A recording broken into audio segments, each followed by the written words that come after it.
have you back with me as we discuss the sixth practice of graceful presence. Be present to life with love. Now, if you recall early on in this course, I mentioned that every philosopher is driven by a passion for wisdom, and that often leads to a theory, a practice, and a wisdom response itself. Well, within my own philosophy of graceful presence, my theory is that we have trouble knowing how to live well with ourselves in our own bodies, in our own skin. So we're often present to life with guarded self-consciousness or, self-doubt, dissatisfaction, a sense we're not good enough, and the accompanying anxiety and fear that brings with it. The practice is that of graceful presence, learning to live with calm self-confidence, cheerfulness, emotional resilience, and with a loving and infectious enthusiasm for life. This is found, of course, in the 6 practices that we've been discussing in this lecture course, aided by the character exercises. The wisdom response itself, the ultimate meaning of it all, is love. It's love that makes life worth living. And we'll be exploring in future lectures different types of love and how to love ourselves, how to love others, our communities, the world, and our place and time in it. Today, I want to talk briefly about the origins of love as a response to living your best possible life. So we'll be looking at some selections from the Golden Rule as found around the world, and then a short reading from the great Chinese philosopher Mo Tzu. So let's take a look for a moment at the Golden Rule. And the Golden Rule is one moral principle that we find in every ethical tradition and religious system as well. And the Golden Rule is that which should, they argue, govern all of our interactions with others. And it makes a lot of intuitive sense. If you want to be valued and esteemed and treated in a certain way, well, then you should act that way towards others. Of course, there is a variation in how the Golden Rule gets expressed in these different cultural traditions and religious systems. Let's take a look at some different expressions of the Golden Rule. Now, I kind of like to group them into 3s. The first group is Hinduism through the African traditions. The second group is Taoism through Native American traditions. And the third group is paganism, or Rome, through Christianity. And we'll hold off on the last 2 for just a moment. But let's read these and see if we can kind of see the difference in each of these expressions. Hinduism says, "This is the sum of duty. Do nothing to others that which, if done to thee, would cause pain." So you can see in this first group there's an emphasis on not harming others. Buddhism says, "Hurt not others in ways that you would find hurtful." Again, an emphasis, a focus on not causing harm. In the Confucianism, "Surely it is a rule of loving kindness. Do not unto others what you would not have them do unto you." And the African traditions, "What you would not find acceptable if done to you, do not to another." So in this first group of the Golden Rule, we see an emphasis, a focus on acting in ways that does not cause harm to others. The second group, Taoism through Native American, well, let's read their different take on the Golden Rule.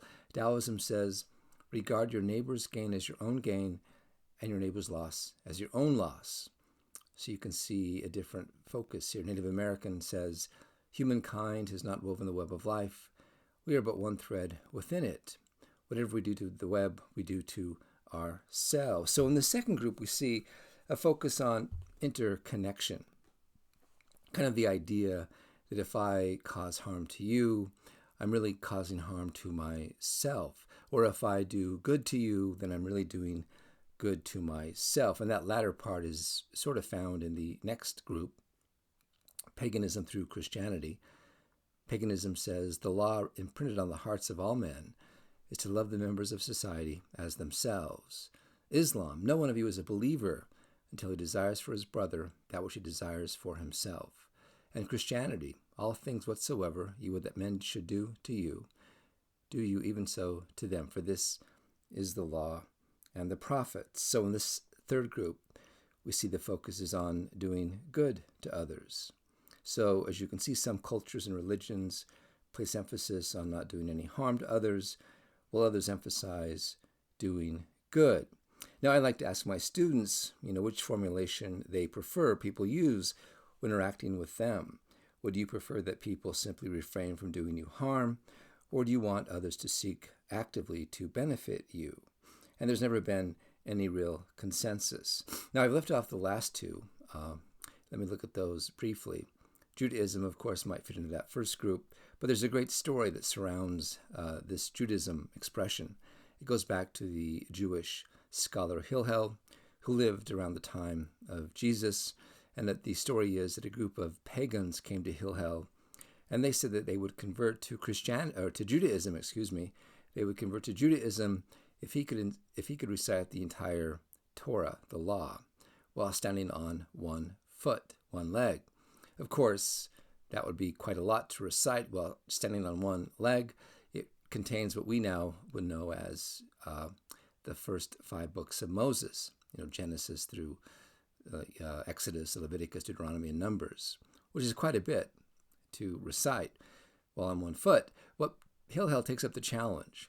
He stands up on one foot and he says, "What is harmful to you, do not to your fellow men." And he steps back down on his 2 feet and he says, "That is the entire law. All the rest is commentary." I think that's just a kind of a brilliant statement, right? I mean, the Torah contains not only the 10 Commandments, but I've been told over 500 different rules and laws and regulations. And yet Hillel was saying that the entire point of the Torah, of the law, was simply to get people to treat others as they should be treated. And then we have this contemporary statement from the French philosopher Robert Bentener, and I really kind of like this. He says, "Do not let be done to others what you would not wish to be done to you or to anyone you love." I think, wow, if we followed that one, we could avoid a lot of conflict and problems. I mean, if I always thought that I would not be in favor of any policy or any action that I would not want done to those that I love, my children and grandchildren, then that would certainly make me more vigilant in not participating in the harm done to others in the larger society. Well, so those are the 10 Commandments, and it's kind of interesting to think about them and to wonder again, if you were to ask yourself, which of those formulations do you find most, persuasive, however you might say that. But now let's take a look at Mo Tzu, and his philosophy of universal love. Now, Mo Tzu lived, as you can see, between 470 and 391 before the Common Era. He lived around the same time as 2 other great Chinese philosophers, Confucius and Lao Tzu. And these 3 philosophers, Mo Tzu, Lao Tzu, and Confucius, articulated different ways to live a good life with others. Confucianism, in a sense, taught that the way of tradition was best, right?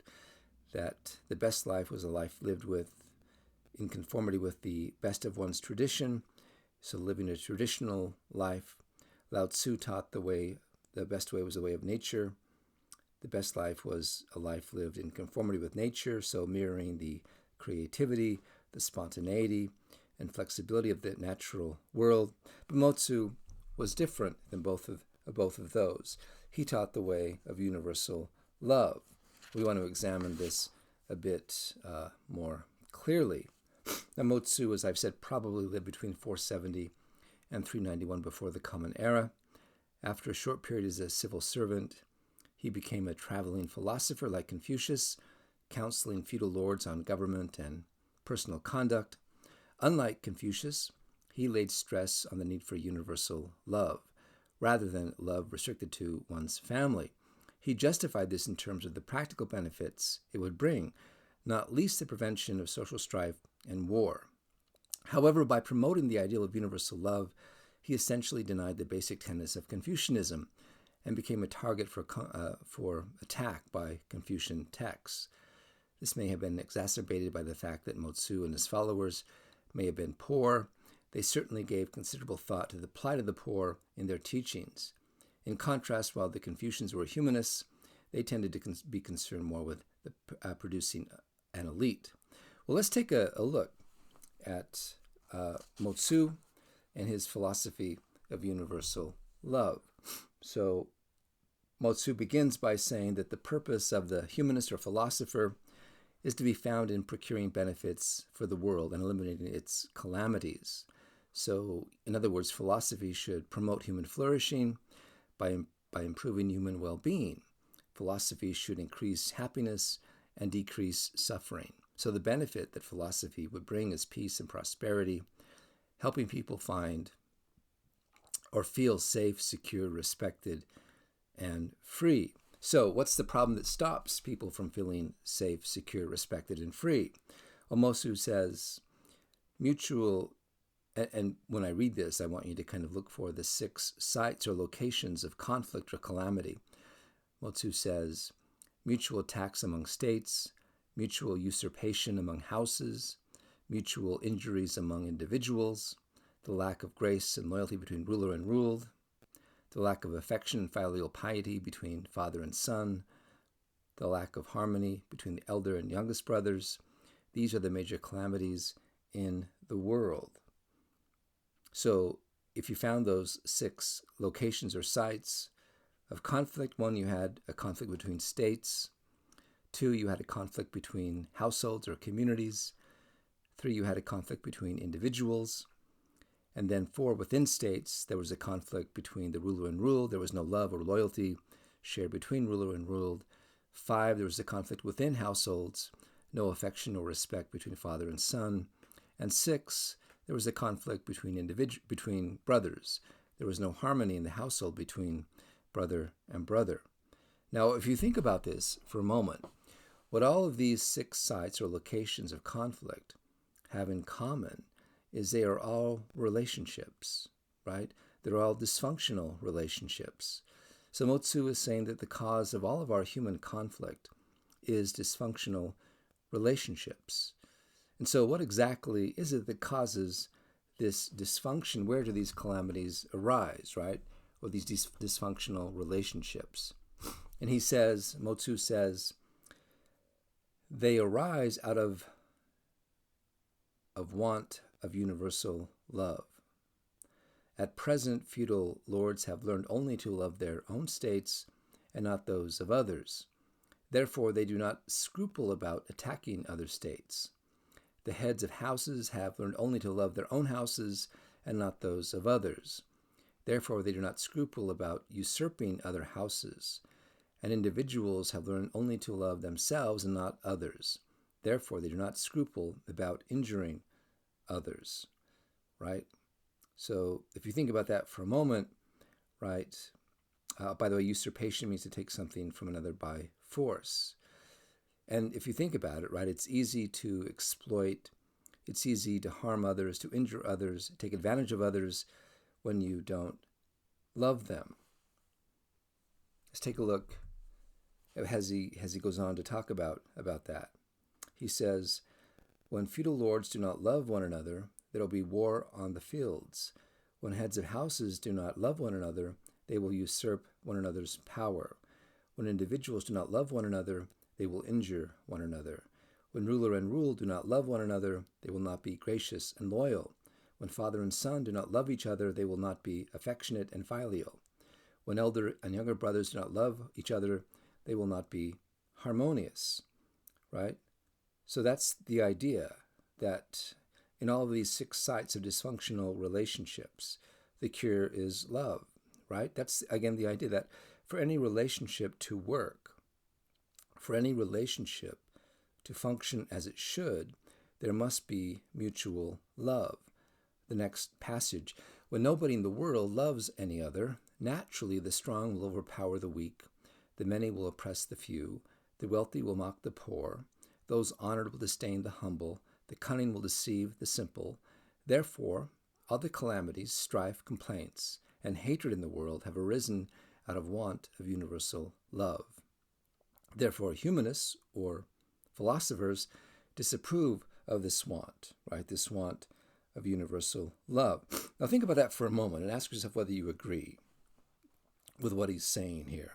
I mean, take a moment to think of all the problems in the world, in our country, in our own lives, right? Think of COVID-19, economic insecurity, political antagonism, racial strife, civil unrest. Could the cause of all of these problems be the lack of universal love? If there were universal love, right, what would happen? Would these problems go away? If everyone, right, if every household and every country esteemed the other person, the other household, the other country as they want to be esteemed, what do you suppose would be the outcome? Going on with Mo Tzu, now that we know what the problem is, the lack of universal love, what do we do to change it? Well, Mo Tzu says, it is to be altered by the way of universal love and mutual support. But we might ask, what is this way? And Mo Tzu offers the answer. It is to esteem other countries as much as one's own, the houses of others as much as one's own, the persons of others as much as one's self. So, what does it mean to have universal love? It means to esteem, to value, to respect others as much as you want to be esteemed and valued yourself, right? To esteem other countries, to esteem other households, other communities, to esteem other persons, right, as we want to be esteemed. Now, we sometimes hear that we should put ourselves first, our family first, America first, and it sounds reasonable. But Mo Tzu would disagree and say it's exactly that kind of thinking that causes conflict and ends up harming ourselves. He goes on to say, when feudal lords love one another, there will be no more war. When heads of houses love one another, there will be no more mutual usurpation. When individuals love one another, there will be no more mutual injury. When ruler and ruled love each other, they will be gracious and loyal. When father and son love each other, they will be affectionate and filial. When elder and younger brothers love each other, they will be harmonious.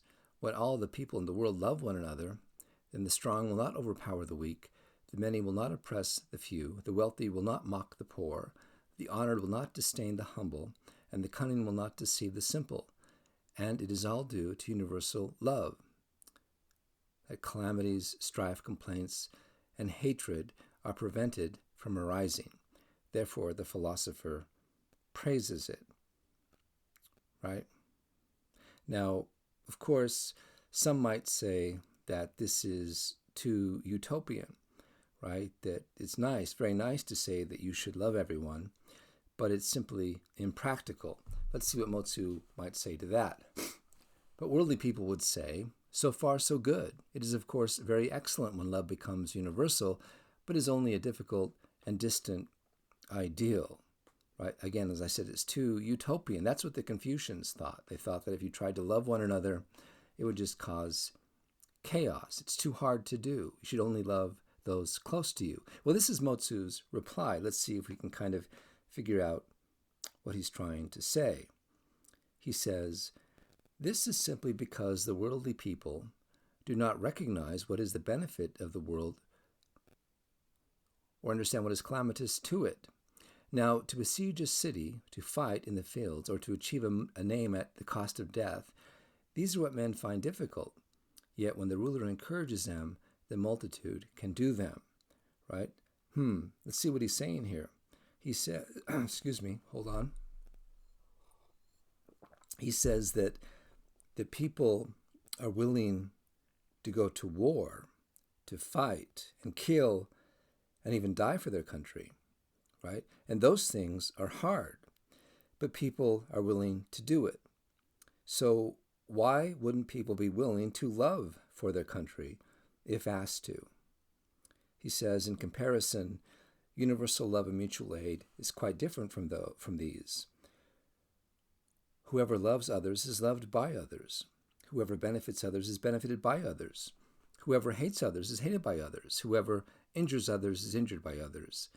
Then what difficulty is there with universal love? Only that the ruler fails to embody in his government and the ordinary man in his conduct.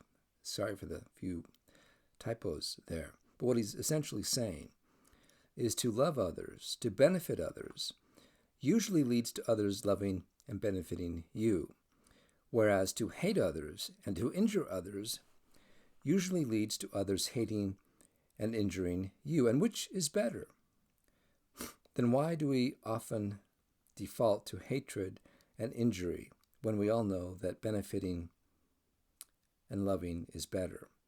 Why not try loving, he's sort of suggesting. Why not try loving and benefiting for a change? And this is, in fact, the sixth practice of graceful presence. To be present to life with love, to esteem all others as you want to be esteemed. Now, to end here, I want to stress this about Mo Tzu's philosophy of universal love. He thinks it's actually quite practical, not utopian. In more recent times, we might call this enlightened self-interest. But it takes wisdom to understand that putting yourself or your family or your country ahead of all other considerations and being selfish or nationalistic alienates other people and other countries and ends up only harming ourselves and damaging our country. For Mo Tzu, the enlightened position is one of universal love, or to esteem others as you want to be esteemed.